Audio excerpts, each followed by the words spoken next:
ತಿಪ್ಪಿ ಇರ್ತದ. ಹಂಗ ದೇಶದಾಗ ಯಾವ್ದ ಊರಿದ್ರು ಸಹಿತ 4 ಜನ ಇರ್ತಾರ. ಅದಕ್ಕೆ ಯಾಕೆ ವಿಚಾರ? ನಮಗ ಆಗಲಾರದಂಥ ಜನ ಇರಬಹುದು, ನಮಗೆ ಬೇಡಾದಂಥ ಜನ ಇರಬಹುದು. ಅದೇ ಬಹಳ ದೊಡ್ಡದು ಮಾಡಬಾರದು. ಅದೇ ಬಹಳ ದೊಡ್ಡದು ಮಾಡಬಾರದು.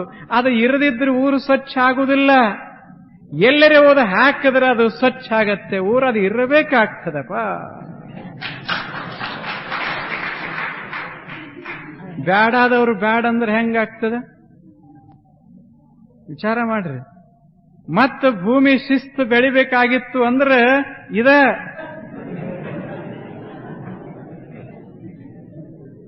ಆ ಬಳಿ ಕೊಂಡು ಒಯ್ಬೇಕಾಗ್ತದ. ವಿಚಾರ ಮಾಡಬೇಕು ಮನುಷ್ಯ. ಭಗವಂತ ಏನೇನು ತಯಾರ ಮಾಡ್ಯಾನ, ನಾವು ತಿಪ್ಪೆ ಅಂತ ನಾವಂತೇವಿ, ಕೀಳ ಅಂತ. ಅದರಲ್ಲಿ ಎಂಥ ಸತ್ವ ತುಂಬ್ಯದ,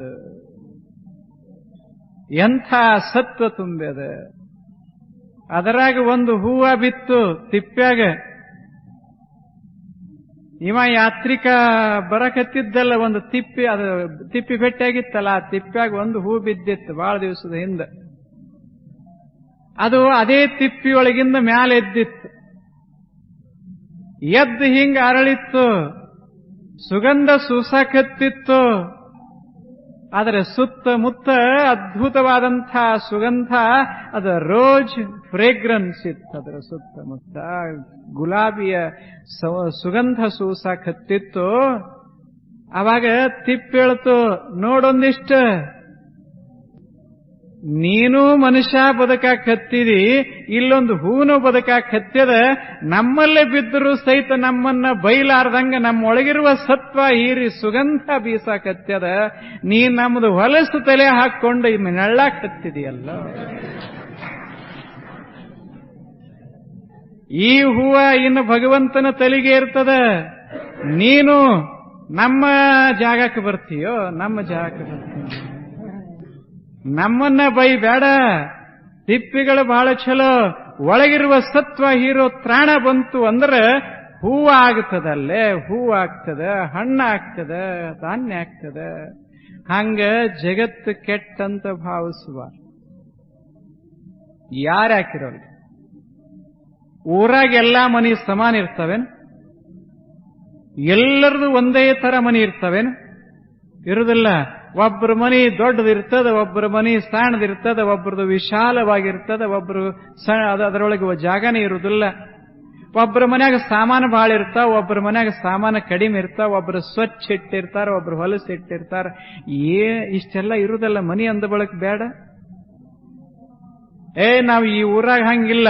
ಎಲ್ಲ ಬರೋಬ್ಬರಿ ಅಷ್ಟೇ ಎತ್ತರ, ಅಷ್ಟೇ ವಿಂಡೋಸ್, ಅಷ್ಟೇ doors. They have to be opened ಸಿಮಲ್ಟೇನಿಯಸ್ಲಿ.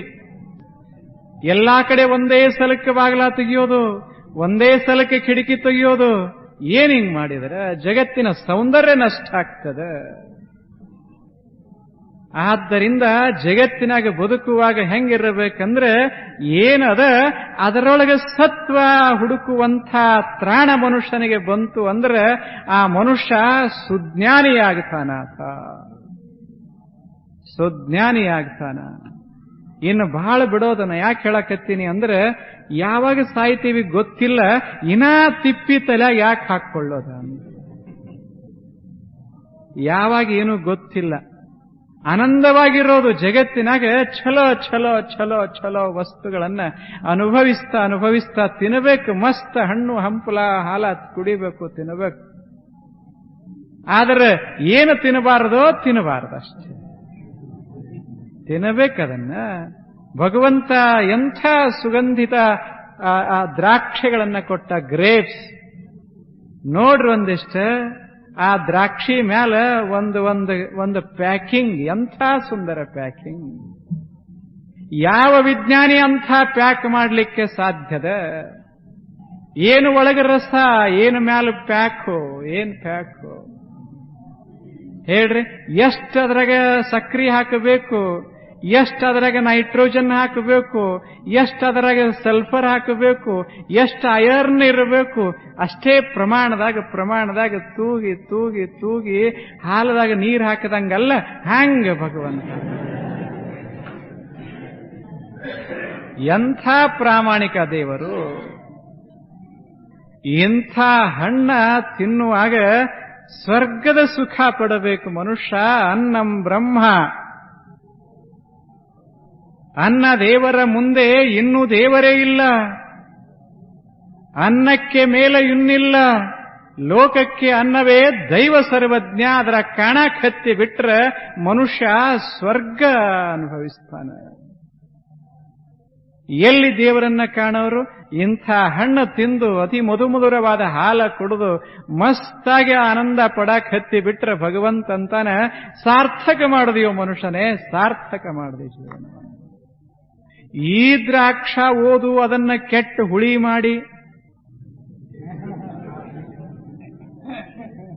ಹಲವಾರು ತಿಂಗಳುಗಳ ಕಾಲ ಅದನ್ನು ಹುಗುದು ಆನಂತರ ಒಂದು ತರ ತೆಗೆದು ಏನಿದಲ್ಲ, ಆ ಬಳಿಕ ಕುಡ್ಯಾಕ ಹತ್ತಿ ದಾರಿ ತಪ್ಪುವಂಗ